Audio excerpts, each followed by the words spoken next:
वो शहरों की चकाचौंध भरी जिंदगी छोड़कर मध्य प्रदेश के एक आदिवासी गांव में पहुंचे और वहीं बस गए। किसी को पता नहीं चला कि आखिर वो हैं कौन। अब से करीब 3 महीने पहले पुलिस को शक हुआ, उसने पूछताछ की, तब पता चला कि आदिवासियों के बीच काम कर रहे आलोक सागर आईआईटी दिल्ली के पूर्व प्रोफेसर हैं और रिजर्व बैंक के पूर्व गवर्नर रघुराम राजन को भी वो पढ़ा चुके हैं। उलझे हुए बाल, बड़ी हुई सफेद दाढ़ी, शरीर पर घुटनों तक लंबी लुंगी और पैरों में टायर से बनी चप्पल। मध्य प्रदेश के बैतूल जिले के गांवों में घूम घूम कर पौधे लगाते और पानी देते इस शख्स को देखकर अंदाजा लगाना मुश्किल है कि ये आईआईटी दिल्ली के पूर्व प्रोफेसर आलोक सागर हैं, जिनके छात्रों में रिजर्व बैंक ऑफ इंडिया के पूर्व गवर्नर रघुराम राजन भी शामिल हैं। 68 साल के आलोक सागर पिछले करीब 26 साल से बैतूल जिला मुख्यालय से 17 किलोमीटर दूर आदिवासी गांव कोचा मऊ में रहकर समाज सेवा कर रहे हैं। हमारा तो एक ही सोच है कि इंसानों के बीच में किसी भी तरह की सोच, इंसानों को सोच से पैदा की हुई गैर बराबरी खत्म होनी चाहिए। सामूहिक समस्याएं हैं, उनके बारे में विचार करके तैयारी करके फिर प्रशासन से उसके बारे में कुछ रास्ता बनाया जाए। एक अनुमान के मुताबिक आलोक सागर अब तक बैतूल जिले में ही 50,000 से ज्यादा पेड़ पौधे लगा चुके हैं। उनकी सीख का असर ये है कि गांव के बहुत सारे लोगों ने पेड़ काटने छोड़ दिए। हमारे आदिवासी समाज में तो हर घर में हर आदमी के नाम से कुल्हाड़ियां बनते हैं झाड़ काटने के लिए। तो मेरे नाम से कम 25-20 साल से तो कुल्हाड़ी चीज है ही नहीं है, मैं स्वयं के नाम से।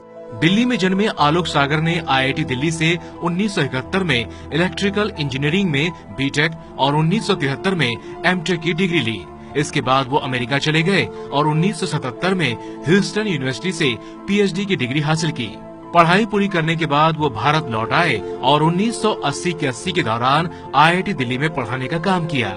लेकिन 1982 में उन्होंने आईआईटी से इस्तीफा दे दिया और समाज सेवा के काम में जुट गए। धीरे धीरे एक सोच बना के मुझे जिंदगी में कैसे चलना है और वो किस तरीके से चलना है, और वो तलाश करते करते यहाँ पहुंचा। मुझे लगा कि मैं कुछ एक सोच के हिसाब से एक मुकाम पर पहुंच गया हूँ, तो फिर मुझे उस रास्ते पर चलना था। आलोक सागर पुरानी जिंदगी के बारे में बात नहीं करते। यहाँ तक कि जिन लोगों के बीच वो 26 साल से रह रहे हैं, उन्हें भी हाल तक उनके बारे में ज्यादा जानकारी नहीं थी। आलोक का पूरा परिचय तब सामने आया जब मई 2016 में विधानसभा उपचुनाव के दौरान पुलिस ने उन्हें संदिग्ध मानते हुए इलाके से चले जाने को कहा। पूछताछ के लिए बुलाए जाने पर जब आलोक सागर ने पुलिस को अपना पूरा परिचय दिया तो सब हैरान रह गए। आलोक सागर के पिता आईआरएस अफसर थे, जिनका पिछले साल निधन हो गया। उनकी मां दिल्ली यूनिवर्सिटी के मिरांडा हाउस कॉलेज में फिजिक्स की टीचर रह चुकी हैं। आलोक के भाई अंबुज सागर आईआईटी दिल्ली में प्रोफेसर हैं।